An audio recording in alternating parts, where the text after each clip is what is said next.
तो स्टूडेंट्स आज जो टॉपिक है वो है variation of ionization energy in the group and period. तो आपको मैंने आयोनाइजेशन एनर्जी के बारे में बता दिया है, सक्सेसिव आयोनाइजेशन एनर्जी के बारे में पढ़ चुके हैं और आप पढ़ चुके हैं factor affecting the ionization energy.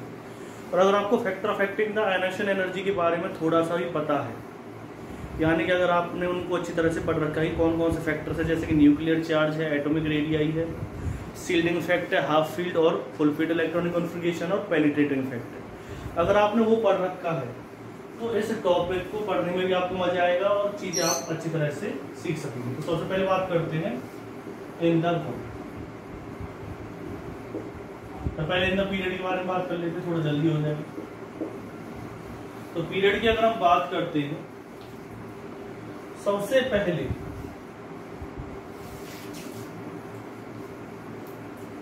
आता है लिथियम, फिर दे रखा है बेरिलियम। ट्रांजिशन एलिमेंट्स की हम बात जनरली नहीं करते हैं क्योंकि उनका अलग ही तरीका होता है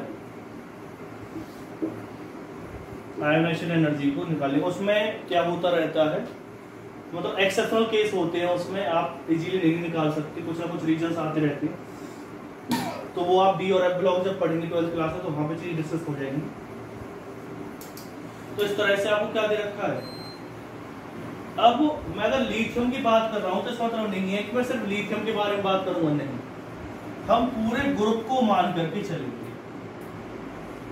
एक चीज फिर मैं आपको बता देता हूं कि अगर मैं लिथियम के बारे में बात कर रहा हूं तो ये नहीं है कि मैं लिथियम के बारे में बात करूंगा, नहीं, हम पूरे ग्रुप के बारे में बात करेंगे। वहां पे सोडियम भी होगा, पोटेशियम भी होगा, रुबिडियम भी होगा, सीजियम भी होगा। इसका मतलब क्या है कि अगर मैं इधर से इधर की तरफ आपको बताऊंगा कि आयोनाइजेशन एनर्जी का ऑर्डर क्या रहेगा, तो मैं वहां पर एक पॉइंट आपके सामने क्लियर करके फिर मैं आपको बता रहा हूँ। वो पॉइंट क्या है कि अगर मैं लेफ्ट से राइट की तरफ जाता हूँ तो लेफ्ट से राइट की तरफ जाऊंगा तो मैं बात करूंगा तो lithium, sodium, potassium first group के सभी एलिमेंट्स की बात करूंगा, यानी कि फर्स्ट ग्रुप के सभी एलिमेंट्स की आयोनाइजेशन एनर्जी। जैसे मैं कहूंगा कि मैं फर्स्ट ग्रुप के सभी एलिमेंट्स की आयोनाइजेशन एनर्जी क्या होती है, सेकंड ग्रुप के एलिमेंट्स से क्या होती है। अगर लिथियम की आयोनाइजेशन एनर्जी बेरिलियम से कम है तो इसका मतलब क्या है कि फर्स्ट ग्रुप के जितने भी एलिमेंट्स हैं, ये फर्स्ट ग्रुप के एलिमेंट्स हो गए, ये सेकंड ग्रुप के हो गए, ये 13th के हो गए, ये 14th के हो गए, ये 15th ग्रुप, ये कौन सा हो गया 16th ग्रुप, ये 17th ग्रुप और ये कौन सा हो गया 18th ग्रुप। तो मैं आपको क्या बता रहा हूँ इसमें एक्चुअल में कि अगर लिथियम की आयोनाइजेशन एनर्जी बेरिलियम से कम है तो इसका मतलब क्या है कि फर्स्ट ग्रुप के जितने भी एलिमेंट्स हैं उनकी आयोनाइजेशन एनर्जी सेकंड ग्रुप के एलिमेंट्स जैसे कि लिथियम की अगर, तो इसका मतलब यह है कि मैग्नीशियम की सोडियम की आयोनाइजेशन एनर्जी मैग्नीशियम से क्या है, कम। यानी पूरे ग्रुप की बात हो जाएगी एक तरह से। अगर फर्स्ट और सेकंड ग्रुप की अगर हम बात करते हैं, चलो मान के चलते फर्स्ट और सेकंड ग्रुप का हम वेरिएशन देख लेते हैं। तो फर्स्ट और सेकंड ग्रुप का वेरिएशन देखते तो क्या पॉइंट आता, देखो लिथियम आपको दे रखा है, ठीक है, और दूसरा क्या दे रखा आपको, बेरिलियम दे रखा। इसका इलेक्ट्रॉनिक कॉन्फिगरेशन क्या है 2-1, इसका क्या है 2-2। और मैं आपको ऑलरेडी बता चुका हूं कि एक ही सेल के अंदर इलेक्ट्रॉन्स ऐड हो रहे हैं तो न्यूक्लियर चार्ज क्या होगा, इंक्रीज होगा। और जब न्यूक्लियर चार्ज इंक्रीज होता है तो आयोनाइजेशन एनर्जी क्या होती है, इंक्रीज। यानी कि लिथियम की आयोनाइजेशन एनर्जी, अगर लिथियम से बेरिलियम की तरफ जा रहे हैं तो बेरिलियम की आयोनाइजेशन एनर्जी लिथियम से क्या होगी, ज्यादा होगी। लिथियम की आयोनाइजेशन एनर्जी बेरिलियम से क्या होगी, कम होगी। और बेरिलियम की आयोनाइजेशन एनर्जी लिथियम से क्या होगी, ज्यादा होगी। मैग्नीशियम की आयोनाइजेशन एनर्जी सोडियम से क्या होगी, ज्यादा होगी। कैल्शियम की आयोनाइजेशन एनर्जी पोटेशियम से क्या होगी, ज्यादा होगी। तो ये पॉइंट आप नोट डाउन कर लें। तो अगर मैं ऑर्डर लिखता हूँ इसका, ऑर्डर में मैं साथ साथ लिखता रहूंगा, तो ऑर्डर में कहा लिख रहा हूँ, ऑर्डर में यहाँ पे लिख रहा हूँ इसका। सबसे पहले क्या आएगा, लिथियम, लिथियम के बाद क्या क्या है, बेरिलियम। बेरिलियम की आयोनाइजेशन एनर्जी लिथियम से क्या है, ज्यादा है।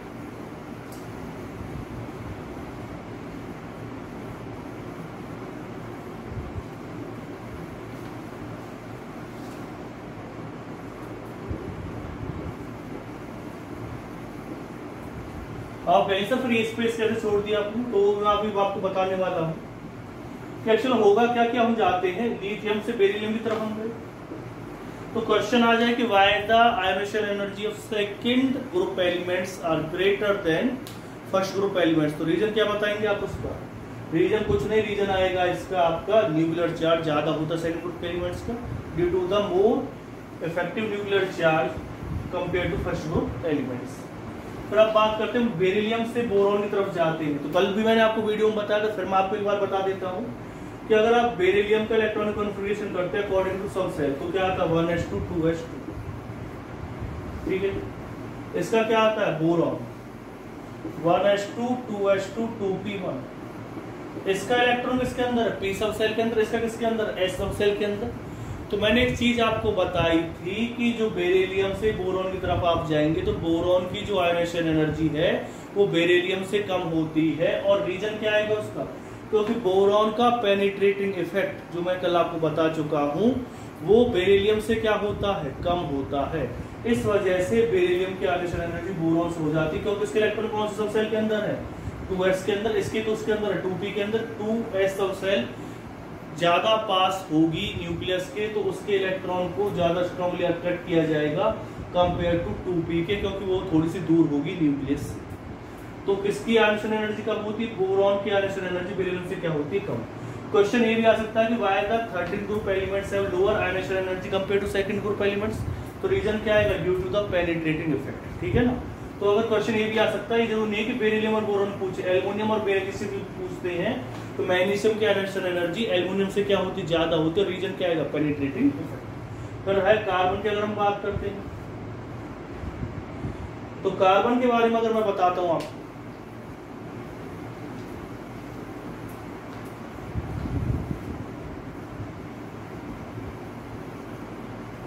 इस वीडियो को वॉच करने से पहले आप आयनेशन एनर्जी की पहली दो वीडियो जरूर इससे पहले वाली वीडियो जरूर वॉच कर लें। अगर आपने वो वीडियो वॉच नहीं की और डायरेक्ट अगर आप इसी क्वेश्चन पे चले गए तो फिर आपके सामने दिक्कतें आएंगी, आप चीजों को अच्छी तरह से समझ नहीं पाएंगे, ठीक है। तो देखो अब दे रखा है कार्बन,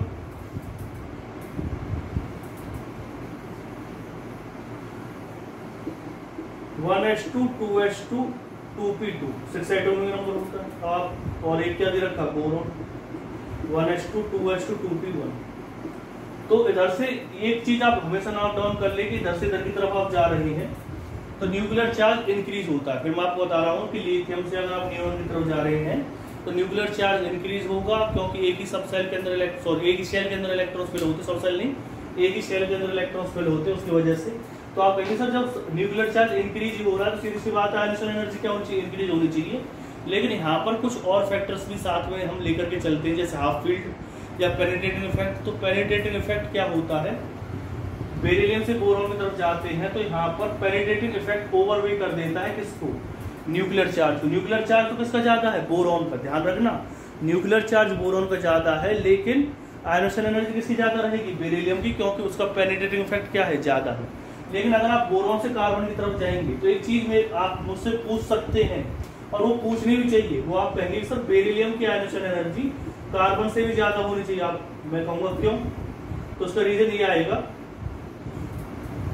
आप कहेंगे सर किसके इलेक्ट्रॉन तो किसमें प्रेजेंट है, एस सब सेल के अंदर प्रेजेंट है और उसके इलेक्ट्रॉन किसके अंदर प्रेजेंट है, कार्बन के, पी के अंदर। तो सीधी सी बात है, आपने भी हमें बताया था कि पेनिट्रेटिंग इफेक्ट पी सब सेल में क्या होता है, कम होता है, और एस सब सेल में क्या होता है, पेनिट्रेटिंग इफेक्ट ज्यादा होता है। तो सीधी सी बात है इस वाले केस में तो बेरिलियम की आयनेशन एनर्जी किससे ज्यादा होनी चाहिए थी, बेरिलियम की आयनेशन एनर्जी कार्बन से ज्यादा होनी चाहिए। फिर मैं आपको बता देता हूँ कि यहाँ पर पेनिट्रेटिंग इफेक्ट इतना इफेक्टिव नहीं रहेगा जितना न्यूक्लियर चार्ज रहेगा, क्योंकि न्यूक्लियर चार्ज बहुत ज्यादा बढ़ चुका है, उसकी वजह से बोरॉन मतलब जो आयनेशन एनर्जी है इसकी कार्बन की ज्यादा रहेगी बेरिलियम से।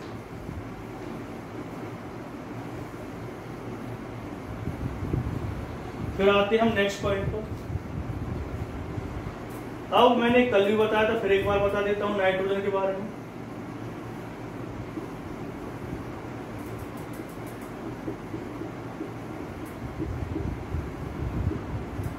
नाइट्रोजन की अगर मैं बात करता हूं तो इसका पी सब सेल के अंदर मैक्सिमम कितने इलेक्ट्रॉन आते हैं, आप कहेंगे सर पी सब सेल के अंदर तो मैक्सिमम कितने इलेक्ट्रॉन आते हैं 6। तो लेकिन यहाँ पर कितने इलेक्ट्रॉन्स आ रहे हैं 3। 3 का मतलब क्या हो गया, हाफ फील्ड। तो अगर 3 इलेक्ट्रॉन्स आप फिल करते हो तो इसका मतलब क्या हो जाएगा, हाफ फील्ड हो जाएगा ना। तो हाफ फील्ड क्या होता है, मोर स्टेबल होता है। अगर मोर स्टेबल होगा तो सीधी सी बात इलेक्ट्रॉन निकालने में क्या होगी, डिफिकल्टी होगी, तो आयनेशन एनर्जी क्या हो जाएगी, ज्यादा हो जाएगी।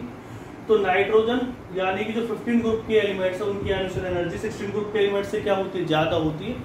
वैसे तो न्यूक्लियर चार्ज ऑक्सीजन का ही ज्यादा है, लेकिन हाफ फील्ड को हम ज्यादा क्या मानते हैं, इस वाले केस में हाफ फील्ड को ज्यादा स्टेबल होने की वजह से आयनिशन एनर्जी क्या मानेंगे, ज्यादा मानेंगे।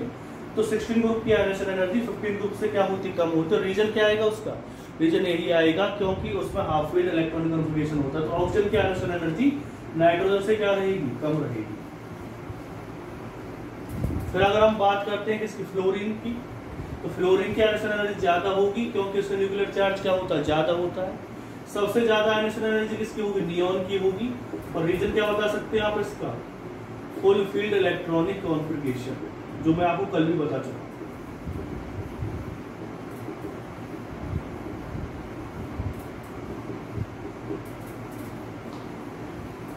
तो पता चले क्या होगा, इसका फुल फील्ड इलेक्ट्रॉनिक कॉन्फिगरेशन की वजह से क्या इफेक्ट पड़ेगा।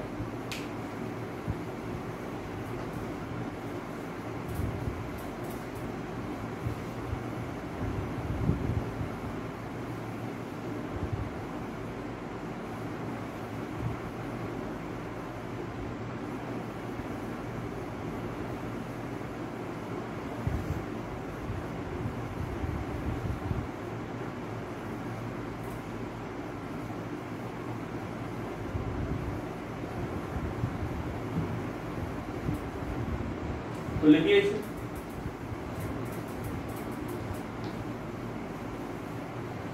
अब इसमें एक चीज आप जरूर ध्यान रखिए, जब भी आप इस वाली सीरीज को लिख रहे हो तो इसके नीचे लिख लेना कि इसका रीजन क्या है। लिथियम से बोरॉन का रीजन क्या था, इफेक्टिव न्यूक्लियर चार्ज। बोरॉन से बेरिलियम का रीजन क्या बताया, तो पैलिएटिव इफेक्ट। यहाँ से यहाँ तक का रीजन क्या, इफेक्टिव न्यूक्लियर चार्ज। यहाँ पे क्या आ जाएगा, हाफ फील्ड इलेक्ट्रॉनिक कॉन्फिगरेशन। फिर न्यूक्लियर चार्ज आएगा, यहाँ पे क्या रीजन आ जाएगा इसका, फुल फील्ड इलेक्ट्रॉनिक कॉन्फिगरेशन। इनका पता होना आपको ज्यादा जरूरी है क्योंकि इस क्वेश्चन जो सब्जेक्टिव आएगा तो उसमें लिखना पड़ेगा ना आपको।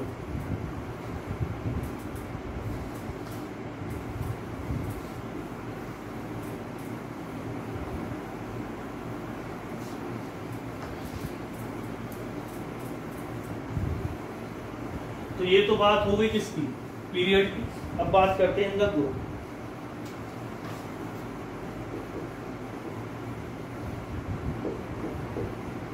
इन द ग्रुप की अगर हम बात करते हैं तो जो आयनेशन एनर्जी है,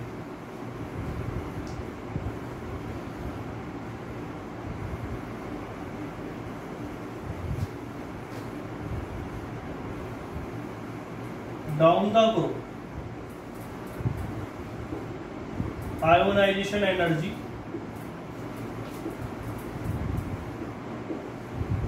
डिक्रीज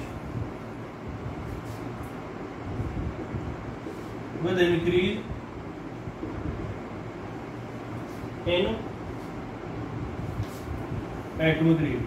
तो मैं कल आपको बता चुका हूं कि जितना बड़ा किसी भी एटम का साइज होगा, जैसे कि इसका साइज क्या स्मॉल है तो न्यूक्लियस ज्यादा स्ट्रॉन्गली अट्रैक्ट करेगा। दूसरे की अगर हम बात करते हैं इसका साइज बड़ा है तो उसको इलेक्ट्रॉन स्ट्रॉन्गली अट्रैक्ट नहीं कर पाएगा। जब इसको स्ट्रॉन्गली अट्रैक्ट नहीं कर पाएगा तो उसकी वजह से आयनिशन एनर्जी इसकी क्या हो जाएगी, इसकी जो आयनेशन एनर्जी वो क्या होगी, कम। इसकी आयनेशन एनर्जी क्या हो जाएगी, ज्यादा हो जाएगी। और ज्यादा आयनेशन एनर्जी होने की वजह से, जो ज्यादा आयनेशन एनर्जी होने की वजह से क्या हो जाएगा, इसमें से इलेक्ट्रॉन निकालना क्या हो जाएगा, डिफिकल्ट हो जाएगा। और इसमें से इलेक्ट्रॉन निकालना क्या होगा, आसान होगा। तो अगर आपसे कहा जाए कि लिथियम, सोडियम, पोटेशियम, रुबेडियम और सीजियम, तो इनकी ionisation energy down the group increase होगी या डिक्रीज होगी, तो सीधी सी बात है सीजियम की आयनेशन एनर्जी सबसे कम होगी और लिथियम की आयनेशन एनर्जी क्या होगी, सबसे ज्यादा होगी। और रीजन क्या है इसका, रीजन आपको पता चली गया है क्योंकि लिथियम का साइज स्मॉल होता है, डाउन द ग्रुप साइज क्या होता है, इंक्रीज होता है। एटोम में आप पढ़ चुके हैं। सीजियम का साइज लार्ज होने की वजह से इसकी आयनेशन एनर्जी क्या होगी, कम होगी। लिथियम की क्या होगी, सबसे ज्यादा होगी। इस वजह से सीजियम क्या होगा, सबसे ज्यादा रिएक्टिव होगा, लिथियम इतना ज्यादा रिएक्टिव नहीं होगा। तो ये पॉइंट आपको क्लियर पता चल गया होगा। अगर हम बात करते हैं beryllium, magnesium, calcium, strontium, barium और रेडियम की, तो इनकी भी ionisation energy down the group क्या होगी, डिक्रीज होगी। और रीजन भी आपको पता ही है क्यों डिक्रीज होती है, क्योंकि साइज क्या होगा उसका इंक्रीज होगा। साइज इंक्रीज होगा तो इलेक्ट्रॉन न्यूक्लियस से ज्यादा दूर होगा। जितना ज्यादा दूर होगा उतना ही वो न्यूक्लियस के इन्फ्लुएंस में कम होगा। जितना इन्फ्लुएंस ऑफ न्यूक्लियस में कम होगा उतना ही उस इलेक्ट्रॉन को निकालना क्या हो जाएगा, इजी हो जाएगा। और उतनी ही कम एनर्जी उसे देनी पड़ेगी एटम को इलेक्ट्रॉन निकालने के लिए। लेकिन ये वाला जो पॉइंट है वो किस फैमिली पर एप्लीकेबल नहीं होता, वो बोरॉन फैमिली के ऊपर एप्लीकेबल नहीं होता।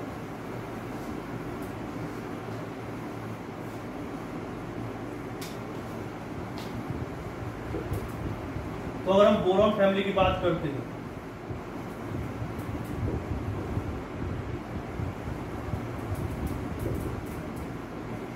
ठीक है, तो रीजन मतलब कि ऑर्डर तो क्या होना चाहिए, बोरॉन की सबसे ज्यादा होनी चाहिए, फिर एल्यूमिनियम की होनी चाहिए, फिर गैलियम की होनी चाहिए, फिर इंडियम, फिर किसकी होनी चाहिए, थैलियम। ये ऑर्डर होना चाहिए अकॉर्डिंग टू साइज।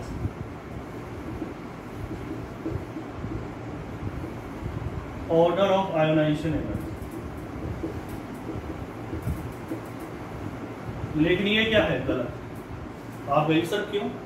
तो मैं ये आपको कल ही बता चुका हूं, आपको पता हो तो लेंथेनाइड कॉन्ट्रैक्शन मैंने बताया था, ट्रांजिशन कॉन्ट्रैक्शन बताया था, जहां पर 3D सबसेल की वजह से कोई चेंज आ रहा था उसे मैंने ट्रांजिशन कॉन्ट्रैक्शन नाम बता रहा हूं आपको, और जहां पर 4F सबसेल की वजह से आ रहा था उसे हमने क्या नाम देंगे, लेंथेनाइड कॉन्ट्रैक्शन नाम देंगे। ये आपने एटॉमिक रेडियस वाले टॉपिक में पढ़ रखा होगा, अगर नहीं पढ़ रखा तो पहले आप उस वीडियो को वॉच कर लें, तभी आप इस वीडियो की तरफ जाए। अब बात आती है कि उसकी वजह से क्या फर्क पड़ा। जो बोरॉन की आयोनाइजेशन एनर्जी वो सबसे ज्यादा रहेगी, लेकिन गैलियम की आयोनाइजेशन एनर्जी एल्यूमिनियम से क्या हो जाएगी, ज्यादा हो जाएगी, ठीक है ना। तो ऑर्डर कुछ इस तरह से आएगा, सबसे ज्यादा होगी बोरॉन, बोरॉन के बाद कौन सा होगा, थैलियम, थैलियम के बाद क्या आएगा, गैलियम, गैलियम के बाद आएगा एल्यूमिनियम, एल्यूमिनियम के बाद कौन सा आएगा। अब रीजन आता है, पहले मैं आपको बता देता हूं कि इन दोनों में क्यों चेंज आया। एल्युमिनियम की आयोनाइजेशन एनर्जी ज्यादा होनी चाहिए थी गैलियम से, लेकिन गैलियम की आयोनाइजेशन एनर्जी एल्युमिनियम से ज्यादा क्यों होगी, साइज के अकॉर्डिंग तो ये देखेंगे गैलियम का साइज बड़ा होता है, उसकी आयोनाइजेशन एनर्जी क्या होगी, कम होगी, एल्युमिनियम की आयोनाइजेशन एनर्जी क्या होगी, ज्यादा। लेकिन यहाँ पर ऐसा क्या चेंज आ गया कि जो एल्युमिनियम की आयोनाइजेशन एनर्जी गैलियम से क्या हो गई, ज्यादा हो गई। तो उसका रीजन आपको बता देते, सॉरी, गैलियम के आयोनाइजेशन एनर्जी एल्युमिनियम से ज्यादा होगी, उसका रीजन क्या रहेगा, तो उसका रीजन क्या रहेगा, ट्रांजिशन कॉन्ट्रैक्शन। और अगर आपको नहीं पता तो मैं आपको बता देता हूं क्या रीजन आएगा इसका। एल्युमिनियम का इलेक्ट्रॉन कॉन्फिगरेशन क्या होता है, 3s2 3p1, और गैलियम का क्या होता है, 4s2 3d10 4p1। तो यहाँ पर कौन सब सेल आ रही है बीच में, डी सब सेल आ रही है। डी सब सेल का पुअर शील्डिंग इफेक्ट होता है, शील्डिंग इफेक्ट की वजह से साइज इंक्रीज होता है, लेकिन पुअर शील्डिंग इफेक्ट की वजह से साइज इतना इंक्रीज नहीं हो पाएगा। और साइज जब इंक्रीज नहीं हो पाता है तो इलेक्ट्रॉन न्यूक्लियस के ज्यादा पास चला जाएगा, और इलेक्ट्रॉन अगर न्यूक्लियस के ज्यादा पास चला गया तो न्यूक्लियस उस इलेक्ट्रॉन को ज्यादा स्ट्रांगली अट्रैक्ट करेगा, और जितना न्यूक्लियस इलेक्ट्रॉन को स्ट्रांगली अट्रैक्ट करेगा उसे निकालना उतना ही डिफिकल्ट हो जाएगा, उतनी ही ज्यादा एनर्जी देनी पड़ेगी, और वही एनर्जी क्या होती है, आयोनाइजेशन एनर्जी होती है। तो इसका रीजन क्या आ जाएगा, ट्रांजिशन कॉन्ट्रैक्शन आप कह सकते हैं एल्युमिनियम और गैलियम के बीच में। और इंडियम और थैलियम के बीच में ऐसा क्या रीजन है, तो इंडियम और थैलियम की अगर हम बात करते हैं तो इंडियम और थैलियम के बीच में रीजन क्या आएगा, लेंथेनाइड कॉन्ट्रैक्शन, जिसके बारे में ऑलरेडी आपको डिटेल में एटॉमिक रेडियाई के अंदर बता चुका हूं। एटॉमिक रेडियाई का जो थर्ड पार्ट है आप उसे वॉच कर सकते हैं, तो उसमें आपकी चीजें क्लियर हो जाएंगी। तो उसे आप पॉइंट को जरूर याद रखें कि लेंथेनाइड कॉन्ट्रैक्शन जो होता है वो क्या होगा। अगर आपको नहीं पता चला तो थोड़ा आपको बता देता हूँ, इसमें क्या आएगा, इलेक्ट्रॉन कॉन्फिगरेशन अगर आप करेंगे, इंडियम की बात करते हैं तो 5s2 4d10 5p1, और थैलियम का क्या होता है 6s2 5d10, उसके बाद क्या है 4f14 5p 6p1। तो इसके अंदर कौन सा सेल आ गई है, देखो डी तो उसके अंदर भी है, डी इसके अंदर भी है, तो डी का तो इतना इफेक्ट पड़ेगा नहीं, फिर किसका इफेक्ट पड़ेगा, एफ का। एफ सब सेल का कैसा शील्ड इफेक्ट होता है, पुअर शील्ड इफेक्ट होता है, उसकी वजह से इलेक्ट्रॉन न्यूक्लियस के ज्यादा पास चला जाएगा और उसे इलेक्ट्रॉन को निकालना क्या हो जाएगा, डिफिकल्ट हो जाएगा, साइज डिक्रीज होने की वजह से। तो इस वजह से इतना इफेक्ट पड़ता है कि थैलियम की आयोनाइजेशन एनर्जी जिसकी सबसे कम होनी चाहिए थी, उसकी आयोनाइजेशन एनर्जी बोरॉन के बाद आ जाती है। तो आप खुद सोच सकते हैं कि आयोनाइजेशन एनर्जी मतलब कि लेंथेनाइड कॉन्ट्रैक्शन कितना फर्क पड़ता है इसके ऊपर। तो अगर आप इसे देखेंगे, ये वाला ऑर्डर है, ये बहुत ज्यादा पूछा जाता है किसके अंदर, मेन से एडवांस के अंदर एक क्वेश्चन बहुत ज़्यादा पूछा जा सकता है, नीट के अंदर भी बहुत ज़्यादा पूछा जा सकता है, और रीजन भी आपसे पूछ सकते हैं। दोनों रीजन मैंने बता दिया, इसका रीजन क्या है ट्रांजिशन कॉन्ट्रैक्शन, और इसका जो चेंज आया उसका रीजन क्या है लेंथ राइट कॉन्ट्रैक्शन। ये ओवरऑल क्या है ऑर्डर है किसका आयोनाइजेशन एनर्जी का बोरॉन फैमिली यानी कि 13 ग्रुप के लिए। इस ऑर्डर को जरूर लिख लें और रीजन जरूर लिखें, क्योंकि रीजन भी आपको लिखना पड़ेगा।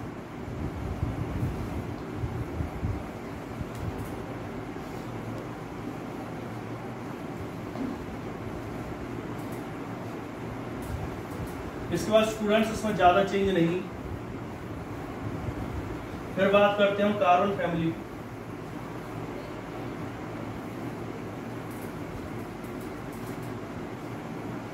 तो कार्बन सिलिकॉन,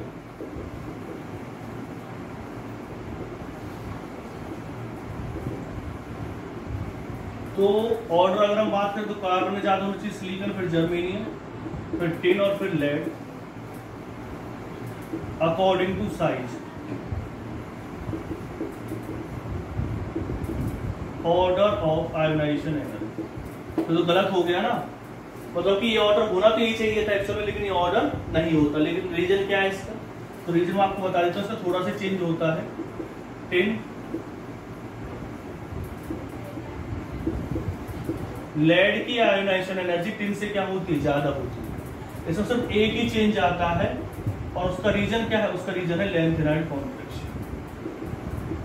आप कहेंगे सर इसमें ट्रांजिशन कॉन्ट्रैक्शन नहीं काम करता, तो इसमें ट्रांजिशन कॉन्ट्रैक्शन इतना इफेक्टिव नहीं हो पाता जितना कि वो 13 ग्रुप के एलिमेंट्स के लिए होता है। इस वजह से जो आपके कंपाउंड दे रखा है इस वाले केस में लेड की आयोनाइजेशन एनर्जी किससे रहेगी, टिन से ज्यादा हो जाएगी, और रीजन क्या आएगा उसका लेंथ राइट कॉन्ट्रैक्शन रीजन आएगा।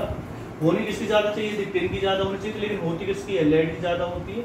और आप इसका इलेक्ट्रॉन कॉन्फ़िगरेशन करके देख लेना, वहां से आपको चीजें समझ में आ जाएंगी कि क्यों टिन की आयोनाइजेशन एनर्जी लेड से क्या हो गई है, कम हो गई है। तो यही कुछ केस थे जो एक्सेप्शनल केस आते थे 13 और 14 ग्रुप में ज्यादा आते हैं, बाकी के केस में इतने एक्सेप्शनल केस नहीं आते हैं ग्रुप के अंदर। पीरियड के अंदर मैं आपको ऑलरेडी बता चुका हूँ क्या क्या एक्सेप्शनल केस आते हैं। डी ब्लॉक और एफ ब्लॉक की अगर हम बात करते हैं तो उनके केस में हम अलग से पढ़ते हैं, डी ब्लॉक और एफ ब्लॉक में अलग से चैप्टर होता है 12th में, तो उसमें हम इसके बारे में डिस्कस करते हैं। तो ये चीजें थी आयोनाइजेशन एनर्जी के बारे में। कुछ और भी पॉइंट्स अगर आएंगे आयोनाइजेशन एनर्जी के तो नेक्स्ट वीडियो में आपको बता दूंगा। हम आप नेक्स्ट जो टॉपिक करेंगे वो करेंगे इलेक्ट्रॉन गेन एंथैल्पी, और या आप कह सकते हैं उसे इलेक्ट्रॉन जो गेन एंथैल्पी है, इलेक्ट्रॉन एफिनिटी के नाम से आएगा। तो सिर्फ चीजों के बारे में डिस्कस करेंगे, वो बहुत ही इंपॉर्टेंट चीज है, और इलेक्ट्रोनेगेटिविटी ये ही ज्यादातर टॉपिक है इसके अंदर। ठीक है, तो इस पॉइंट को आप नोट डाउन कर लें, वीडियो को वॉच करें और नोट्स जरूर प्रिपेयर कर लें।